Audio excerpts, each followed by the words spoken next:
Bom, olá, boa tarde. Hoje eu queria trazer o diário de aprendizagem do texto 10.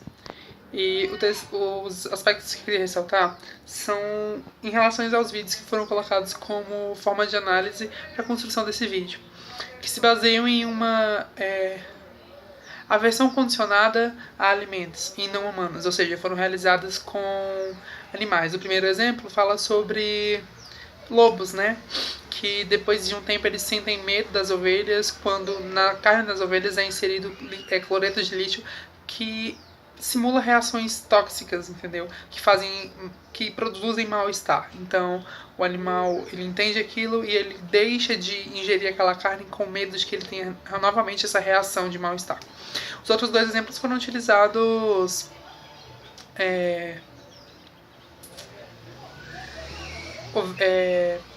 caprinos foram utilizados caprinos em relação a eles se alimentarem ou não com ervas, com relva, com espécies de brotos, ao invés do mato que cresce no chão, né? De fato, da grama no chão. E aí foi adicionado cloreto de lítio como forma de conduzir a reações possivelmente tóxicas que tem uma finalidade ou que tem um período de uma temporalidade pré-estabelecida, né, cerca de 96 horas, com a excreta quando é excretado pela urina. Então, assim, tem um período, né, de mal-estar. Depois passa esse mal-estar. E as questões éticas sobre esse vídeo são bastante interessantes quanto à relação que é feita com o condicionamento à aversão de alimentos, que eu considero um condicionamento extremamente importante e muito interessante de se pensar, pois ali foi feito com exemplos de não humanos, no caso eram animais, e acontece com nós humanos bastante, porque frequentemente nós estamos passando por experiências e nos alimentando e tendo possíveis reações quanto a algum tipo de alimento que foi utilizado no assim, algum componente no preparo desse alimento, ou até mesmo outras relações em questões ambientais que fizeram com que nós nos sentíssemos mal e aí deixássemos de ingerir tal alimento com medo de que passássemos mal novamente. Então, isso é uma prova de como esse condicionamento ele é bastante interessante e pode ser aplicado com humanos. E um detalhe é que ele é de extrema eficiência, no sentido de que apenas uma experiência passando mal em relação a algum elemento é necessário para que nós estabelecemos em nós que nós não vamos mais ingerir tal alimento para que não passemos mal novamente. Ou seja, isso diz que ele é muito eficiente, ele é muito eficaz, entendeu? Apenas uma pequena experiência já é o suficiente para que conduza esse condicionamento e não seja novamente utilizado esse alimento. Então, eu acho muito interessante esse condicionamento de aversão a alimento. E é super, assim, super possível de ser utilizado nos humanos, de ser utilizado por nós. E na nossa vida mesmo já acontece esse tipo de condicionamento, entendeu? Muitas histórias foram contadas na sala sobre isso, né? Porque teve um tópico especificamente sobre aversão a alimento, condicionamento à aversão sobre alimento.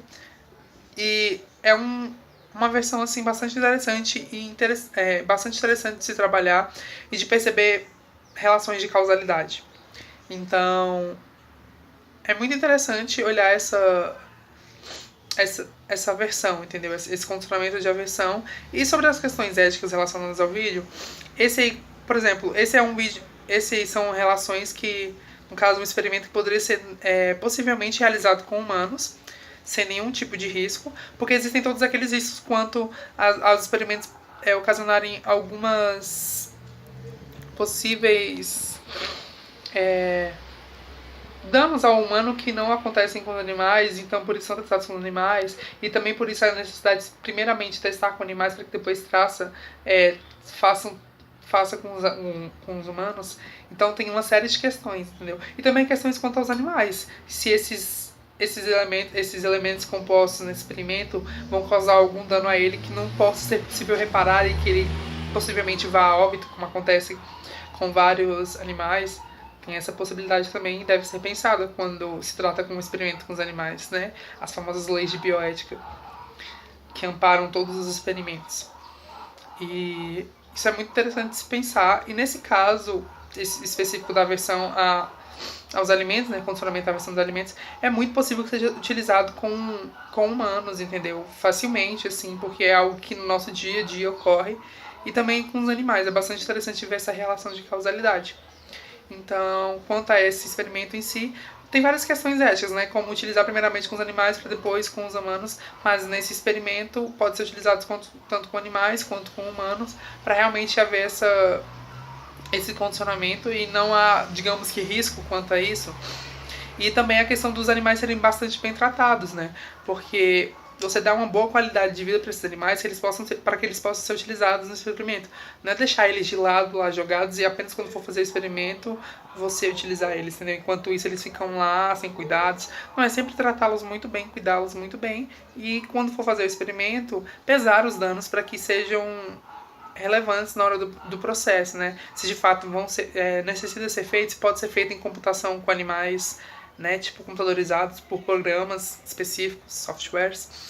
Então é bastante emblemático esse assunto de ética e nesse caso da aversão aos alimentos, condicionamento da aversão aos alimentos, é um caso que se torna possível de realizar tanto com os animais quanto com os humanos de uma forma simples e bastante eficaz para demonstrar essa relação de causalidade. Bom, é isso o meu vídeo sobre o meu diário de aprendizagem do texto 10, sobre questões éticas e relacionadas a um condicionamento à aversão de alimentos.